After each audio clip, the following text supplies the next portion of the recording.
열매 맺는 삶이라는 주제로 함께 말씀을 나누고 있습니다. 오늘은 마지막 설교가 되겠습니다. 이제 12월이 되면 성탄절을 두고 우리 예수님에 대해서 집중적으로 말씀을 통해 살펴보려고 합니다. 신앙인으로서 맺어야 될 다양한 열매 가운데 마지막으로 강조한다면 어떤 열매가 될 수가 있을까요?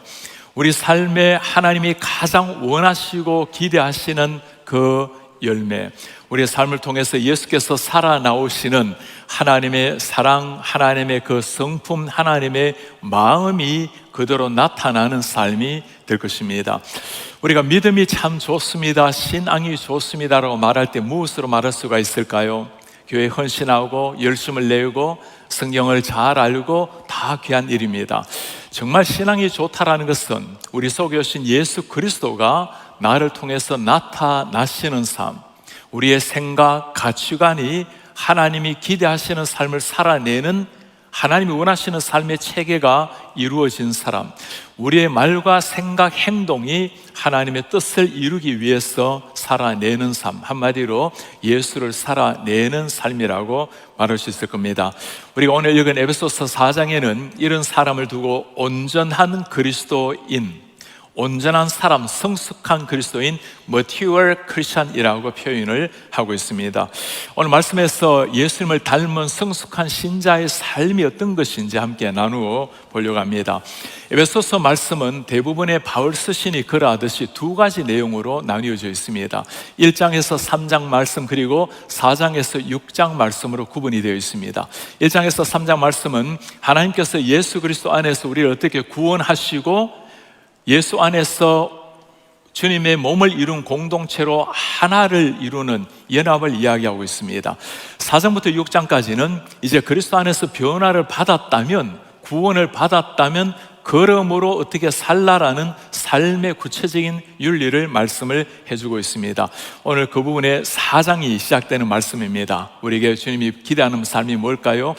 그러므로 먼저 하나님께서 우리를 향해서 이루신 구원 앞에, 그러므로 주 안에서 갇힌 내가, 사도 바울이 지금 감옥에 있는 걸 말하는 거죠. 너희를 구원하노니, 이때 너희라는 것은 에베소서 전체 교회 공동체를 두고 하는 말입니다. 너희가 부르심을 받은 일에 합당하게 행하라. 부르심을 받은 일에 합당하게 행하는 삶, worthy of your calling, 여러분들의 부르심에 합당한 삶을 살라. 구원을 받고 끝나는 삶이 아니라는 겁니다. 구원을 받은 것이 신앙인의 시작이라면 이제는 구원받은 삶다운 부르심에 합당한 삶을 살아내라는 겁니다. 오늘 말씀에서 이 부르심에 합당한 삶 가운데 예수님을 가장 닮은 삶, 성숙한 그리스도인의 삶을 세 가지 정도로 나타내고 있습니다. 성숙한 삶은 어떤 삶을 구체적으로 말하고 있는가?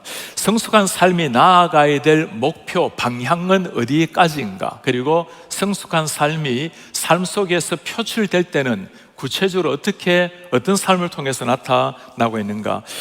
먼저 오늘 주님께서 말씀하시는 삶, 성숙한 삶이 어떻게 가능한가에 대해서 살펴보려고 합니다. 오늘 예수님께서는 바울은 먼저 우리가 예수님을 믿는 일과 아는 일에서 하나가 되어라고 말씀을 합니다. 오늘 13절 한번 보시겠습니까?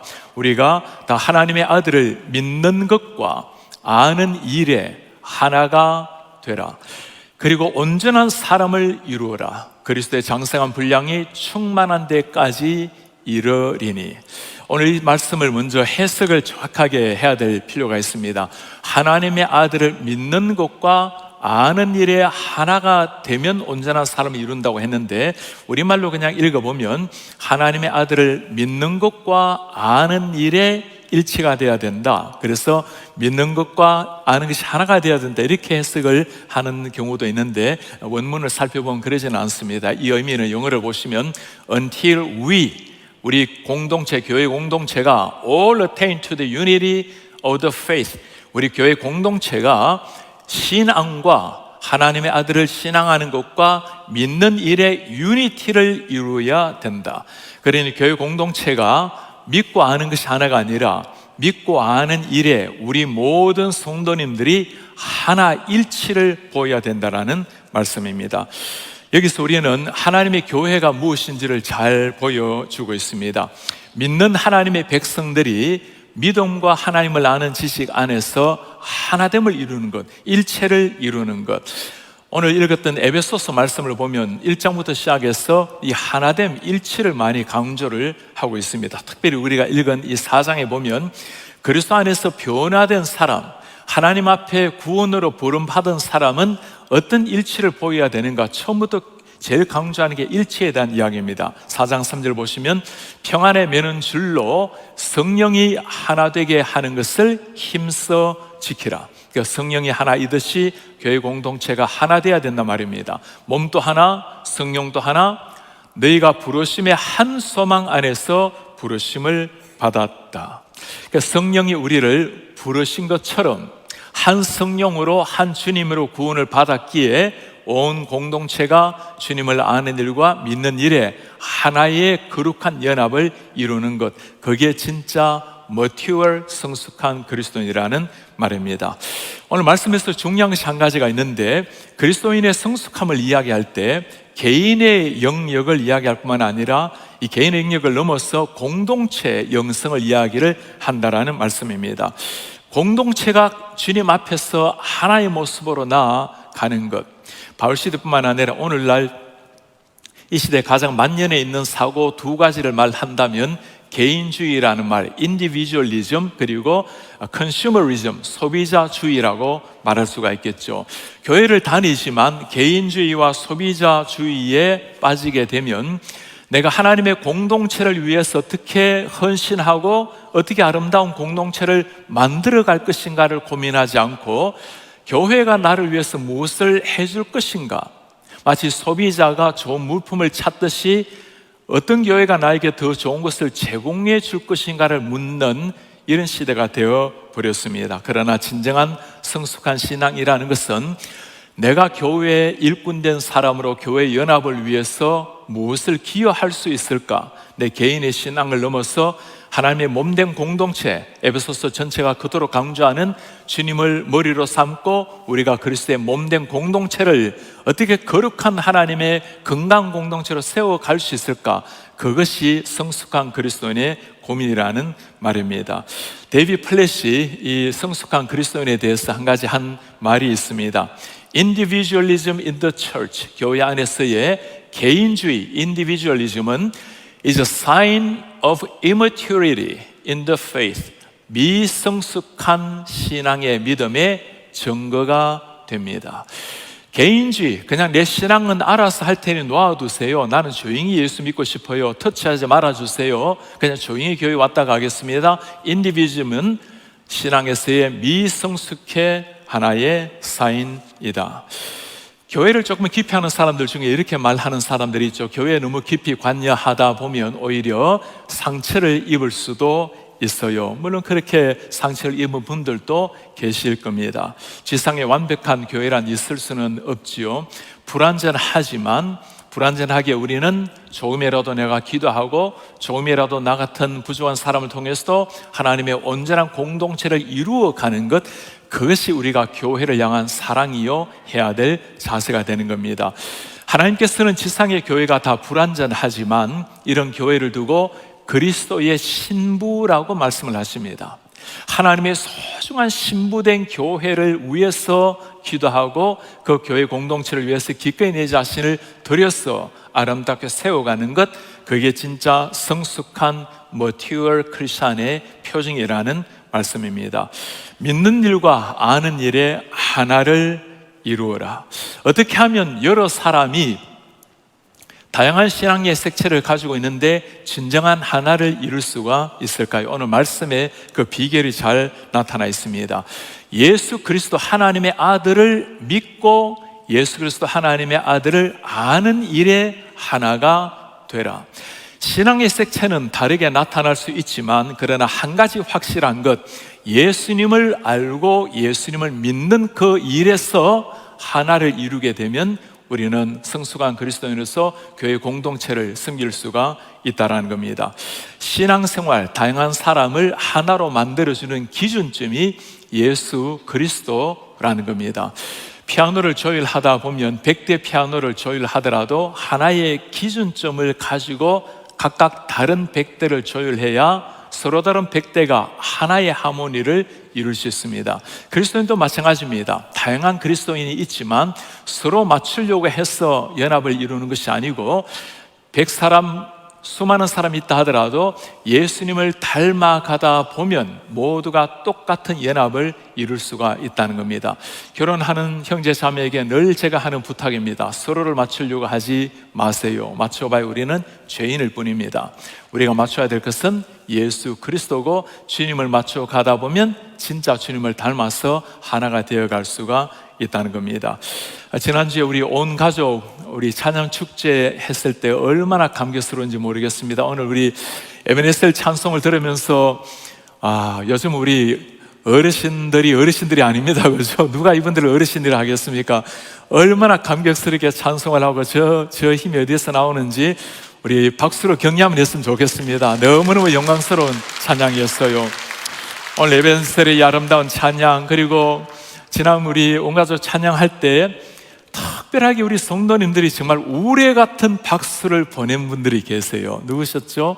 우리 시니어, 여성도 잘하셨지만 시니어 남성 찬양대였습니다. 그 어르신들에게서 어떻게 저렇게 아름다운 하모니가 흘러나오는지 여러분 잠시 한번 들어보시겠습니다.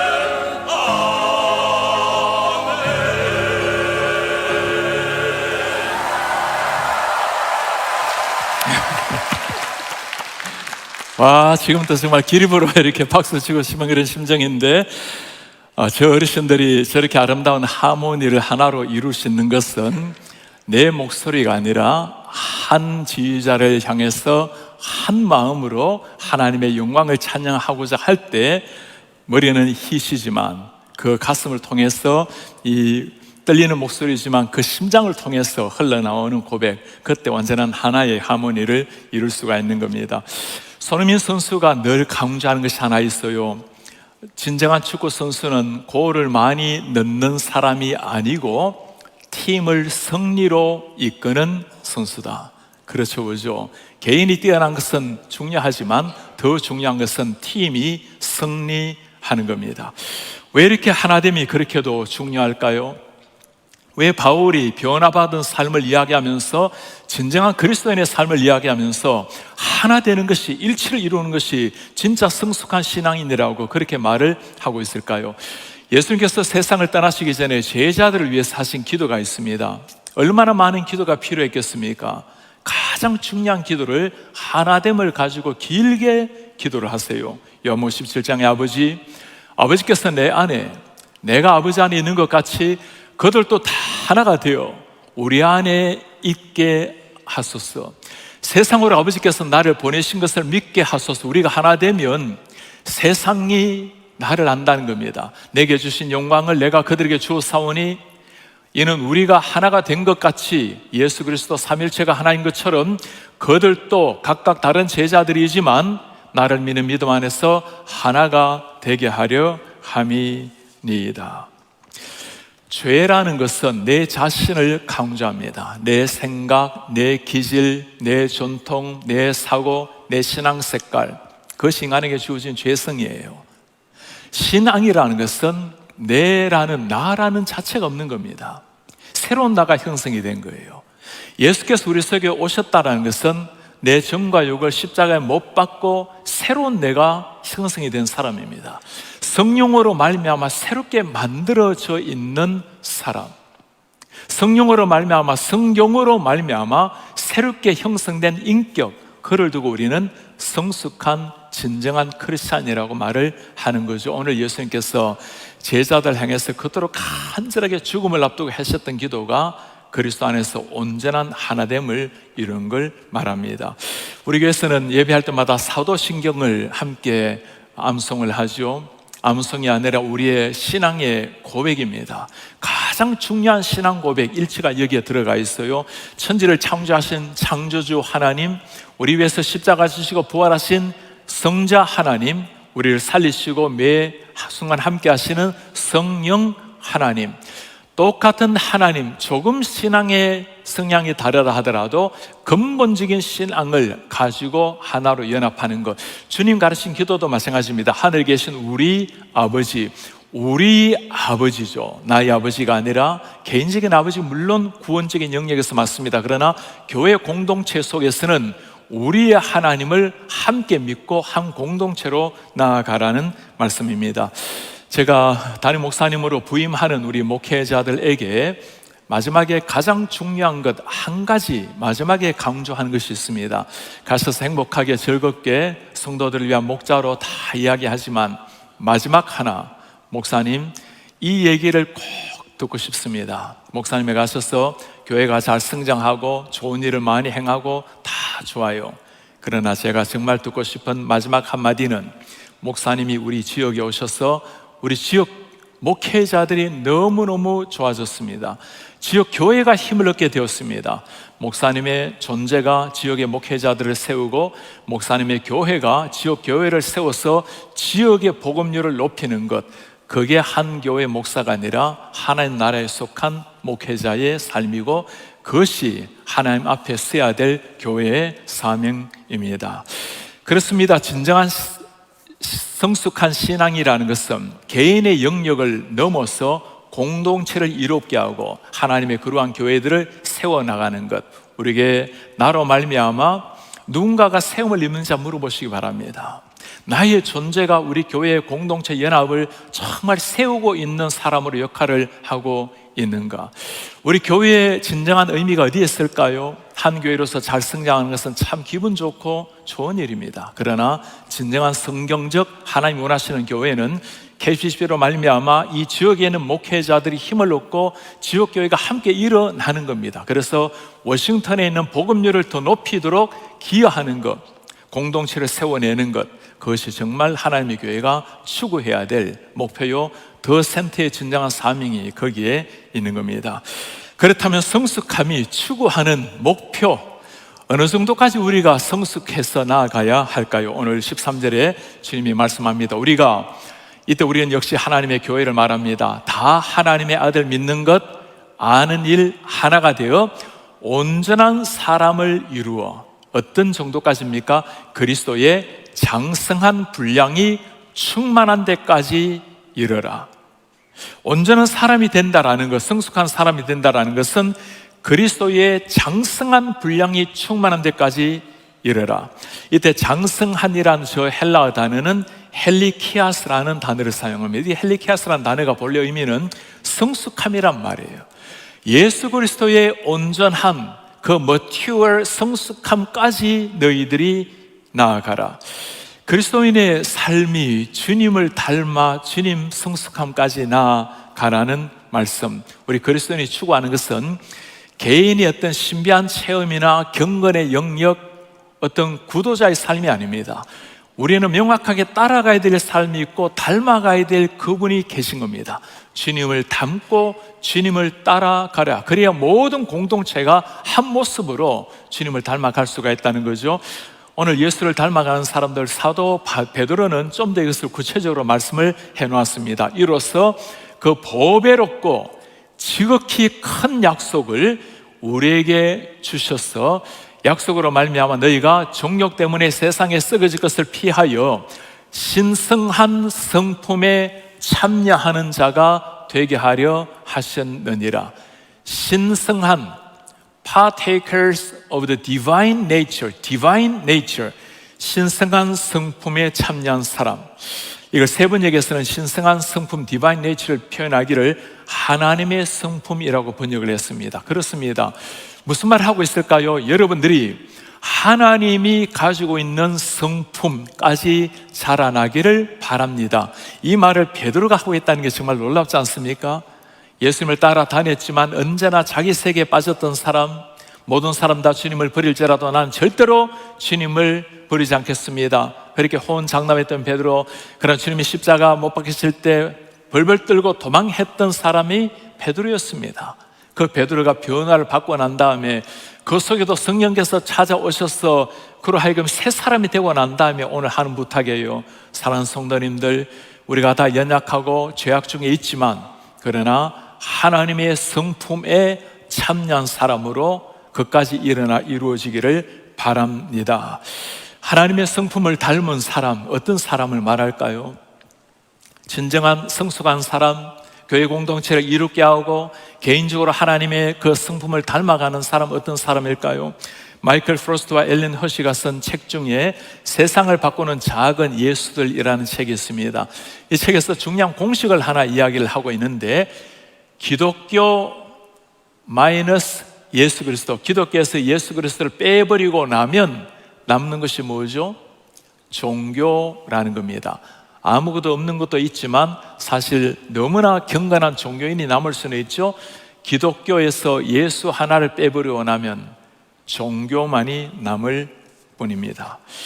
그렇습니다. 아무리 열심을 낸다 하더라도 내 삶에 예수라는 핵심, 내 인격과 성품이 예수를 닮아가는 그 갈급함이 사라지고 나면 교회도 열심히 다니고 헌신도 하고 직분도 받고 모든 걸 다 하지만, 그러나 내 삶은 예수의 성품, 예수의 인도하심이 사라지면 경건한 종교인, 신앙의 모습을 가진 경건한 종교인으로 사라지게 된다는 겁니다.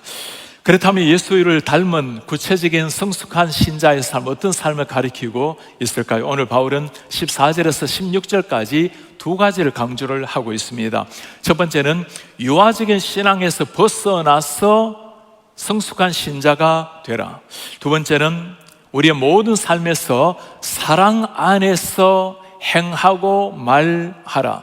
내 모든 삶이 사랑이 동일이 되어서 나오라는 말씀입니다. 먼저 14절에 오늘 바울이 유아적 신앙에서 벗어날 것을 이렇게 요청을 합니다. 이는 우리가 이제부터 어린아이가 되지 아니하고 사람의 속임수, 간사한 유혹, 빠져서 온갖 교훈 풍조에 밀려 요동하지 않게 하려고 어린아이가 되지 않도록 하라.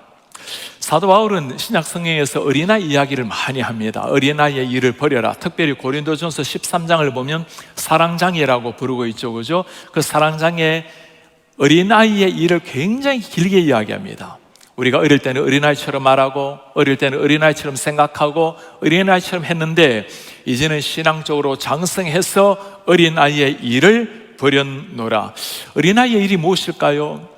자기가 중심인 사람, 온 세계가 자기 중심인 사람을 두고 어린아이라고 부릅니다. 어떤 상황에서도 자기의 마음이 들지 않으면 떼를 쓰기도 하고 울기도 하고 모든 걸 자기를 만족시켜 주도록 존재하고 있는 어린아이. 어릴 때 교회를 처음 다닐 때는 이해가 되지만 예수님을 점점 알고 주님이 내 주인이 되었다는 것을 아는 사람, 나는 이제 더 이상 내가 아니고 십자가 못 박히고 성령이 내 속에 오셨다는 것을 정말 아는 사람은 이제는 어린아이 같은 내 자신을 고집하고 내 생각을 고집하고 그런 신앙을 버리라는 겁니다. 나이가 든다고 자동적으로 해결되는 것이 아니죠. 예수로 치리를 받을 때 해결이 되는 겁니다. 이런 어린아이 신앙을 버리려면 어린아이 때부터 철저하게 신앙교육을 잘 해야 되겠죠. 우리가 지난주에 추수감사절 예배를 하면서 참 감사한 것이 한 가지가 있어요. 많은 교회에 추수감사절 예배를 하는 경우는 굉장히 찾아보기가 어렵습니다. 성탄절 예배하는 교회는 들어있는데 추수감사절 예배는 아주 드문 일인데, 우리 어르신들이 예배 오는 것은 너무 귀한 일이지만 아이들도 예배 나오는 걸 보면 정말 신기할 정도입니다. 오랜만에 집에 왔으면 부모님하고 시간을 보내고 맛있는 것을 먹으러 다녀야 될 텐데 부모님을 따라 교회 와서 그렇게 변면치 않는 닭수프를 먹고 그 변면치 않은 빵을 들고 얼마나 행복해하는 그 아이들, 와서 부모님하고 사진 찍자고 오는 아이들 보면 얼마나 기특하고 좋은지 모르겠어요. 어떻게 일어난 일일까요? 어릴 때부터 자연스럽게 아이 손을 붙잡고 추수감사절이 되면 하나님 앞에 감사 예배를 드려야 된다고 교회를 나오는 그 흔적이 아이들 가슴 속에 새겨져 있기에 나이가 들어도 떠나지 아는 겁니다. 제가 그 아이들에게 추수감사절에 부탁을 한 것이 있었어요. 여러분들이 타지에서 지금 교회를 다니고 있다면 그냥 교회를 다니지 말고 교회의 좋은 멤버가 되어서 교회 공동체를 세우는 좋은 헌신자가 되세요. 교회를 다니고 있지 않다면 그냥 그렇게 있지 말고 교회를 정해서 멤버가 되어서 교회에 잘 기여하는 이런 하나님의 사람 되어주시기를 바랍니다. 제가 지난주에 우리 목사님 궁금해요 이 코너에 Floating Christian이라는 주제를 가지고 함께 나누게 되었습니다. Floating Christian이라는 단어가 요즘 굉장히 유행을 하고 있습니다. Floating Christian, 떠다니는, 왔다 갔다 하는, 한 곳에 정착하지 못하는 기독교인을 두고 하는 말입니다. 요즘은 교회를 쇼핑하듯이 여기저기 다니기도 하고, 그리고 교회를 다니지 않고 심지어 인터넷으로 예배를 대체하기도 하고, 이 모든 것이 뭘까요? 교회에 적을 두지 아니하고 내가 원하는 대로 교회에서 무엇을 얻으려고 하는, 그냥 설교의 은혜 받는 곳, 그냥 내가 편안한 대로 교회를 다니는 곳, 이걸 두고 플로팅 크리스천이라고 부릅니다. 이런 사람들의 삶을 하나로 좀 표현하자면 SBNT라는 단어로 요약이 가능합니다. Spiritual but not religious. 나는 영적으로는 주님 앞에 살아가지만 그러나 not religious, 제도권 교회는 싫다라고 말을 하곤 하죠. 여러분 정말 영적이 된다면 제도권 교회를 싫어할까요? 그러지가 않죠. 진정한 영성을 가진 사람은 교회를 사랑하는 사람입니다. 하나님이 교회를 피로 값주어 사셨고 불완전하다 할지라도 그리스도의 온전한 신부로서 있는 교회, 이 땅의 유일한 희망은 교회뿐입니다. 하나님이 일을 행하시는 통로가 교회라는 거죠. 부족한 부분이 있다면 그것 때문에 내가 부름을 받아서 조금 더 하나님의 그런 공동체로 만들어가는 것, 모두가 다 불완전한 가운데 하나님의 은혜로 세워가는 게 교회 모습이라고 볼 수 있는 겁니다. 이런 성도, 이런 성도들, 교회 비판하는 성도가 아니라 나로 말미암아 조금 더 교회를 건강하게 세워가는 일에 기여하는 것, 이게 진정한 하나님이 원하시는 성숙한 신자의 삶이라는 말씀입니다. 싱클레어 퍼거슨이 이런 사람을 두고 하는 말이 있습니다. 성숙의 길에서 미성숙한 성도의 특징을 이렇게 말을 해요. 영적 미성숙의 특징은 그리스도의 마음을 고정하지 못한다. 그리스도의 고정을 못하기 때문에 교회도 이탈하게 되고 삶도 이탈하게 되는 거죠. 성숙을 돕는 단단한 음식을 먹지 못한다. 그렇습니다. 훈련받기를 싫어하고 홀로 그냥 서 있는 사람들, 영적 분별력이 부족하다. 자기 생각에 사로잡힌 사람이죠. 예배를 향한 갈망이 부족하다. 이 네 번째가 굉장히 실감나지 않습니까? 정말 영적으로 주님을 사랑하는 사람은 어떤 모습이 있는지 예배를 사모하는 사람입니다. 왜냐하면 우리가 예배하기 위해서 지원받은 사람이고 천국과도 남는 게 예배하는 일이기 때문인 겁니다. 진정한 성숙하게 하려면 예수께 고생해야 되겠고, 훈련받아서 단단한 음식도 먹어야 되겠고, 영적 분별을 위해서 기도해야 되겠고, 예배를 사모하는 마음이 있어야 되겠죠. 특별히 여기서 우리가 내년이 되면 이제 Nurturing the Saints에서 훈련을 하는 교회를 강조하게 될 텐데, 이제 한 달이 지나면 내년이 됩니다. 우리 성도님들 내년이 되면 어떤 모습이든지 한 가지 교육이든 훈련이든 무엇이든지 간에 꼭 한 가지를 받으셔서 하나님 앞에 단단한 음식, 영적인 어린아이에서 벗어나서 조금 더 내 자신의 세계를 깨어나서 배우고 성숙해져 가고 주님을 닮아가는 이런 운동이 일어나기를 기대하고 있습니다. 구원이라는 것은 주님의 은혜이지만 구원받은 백성이 하나님의 성숙한 사람으로 살기 위해서는 꼭 필요한 것이 훈련이라는 겁니다. 자, 두 번째 우리에게 필요한 것, 진정한 성숙한 그리스도인으로 살아가기 위해서 구체적인 삶을 바울은 이렇게 말합니다. 15절에 오직 사랑 안에서 참된 것을 하라. 범사에 그에게까지 자랄지라 그는 머리니 곧 그리스도라. 역시 예수 그리스도를 닮아가는 성숙한 그리스도를 말하면서 구체적인 삶의 덕목 하나를 말합니다. 사랑 안에서 참된 것을 하라. 영어로 보면 Speaking the truth in love, 사랑 안에서 진리를 말하라고 말씀을 하고 있는데, 그렇습니다. 본래 원문에 보면 알레티온테스라고 하는 단어를 사용하는데 진리 안에서, 사랑 안에서 진리를 말하고 살아내어라는 말입니다. 우리의 하는 행동이 사랑으로 나오고 있는가? 하나님을 사랑하고 영혼을 사랑하는 마음에서 비롯되고 있는가? 내가 던지는 한마디 말이 하나님을 영화롭게 하고 사람을 살려내고 세우는 말인가? 사람이 하루에 몇 마디나 말을 할까요? 남성들의 평균을 보면 2만 5천 마디 말을 한다고 해요. 여성들은 얼마나 될까요? 3만 마디라고 말을 합니다. 이 길이를 책으로 펼쳐놓으면 50페이지나 되는 엄청난 분량의 책입니다. 일주일 말하면 책 한 권이 탄생이 되는 겁니다. 1년에 책 50권을 만들어내는 분량을 우리는 말로 한다라는 거죠. 몽골의 속담이 하나 있습니다. 칼의 상처는 아물기 쉽지만 말의 상처는 아물기 어렵다. 제가 결혼 대상자로 어떤 사람이 좋습니까? 라고 청인들이 물으러 올 때, 물론 신앙이 좋고 또 주님 앞에 헌신되는 사람, 미래 비전과 사명을 함께 할 수 있는 사람 다 좋습니다. 그런데 한 가지 꼭 확인을 해보라고 말을 해요.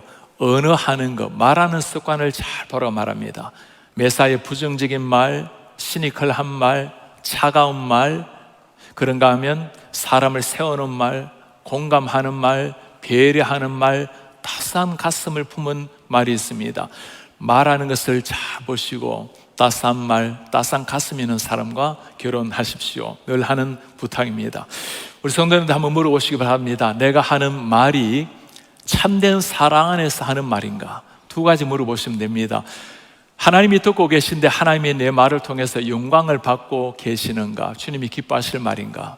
그리고 이 말이 그리스도 안에서 정말 그를 세울 수 있는 말인가? 아니면 내가 원해서 하는 말인가? 옳은 말이라 해도 사람을 세우지 못하는 차가운 말이 있어요. 바리새인들의 말이 그런 말입니다. 그들이 하는 말은 다 옳아요. 다 좋아요. 무엇이 문제죠?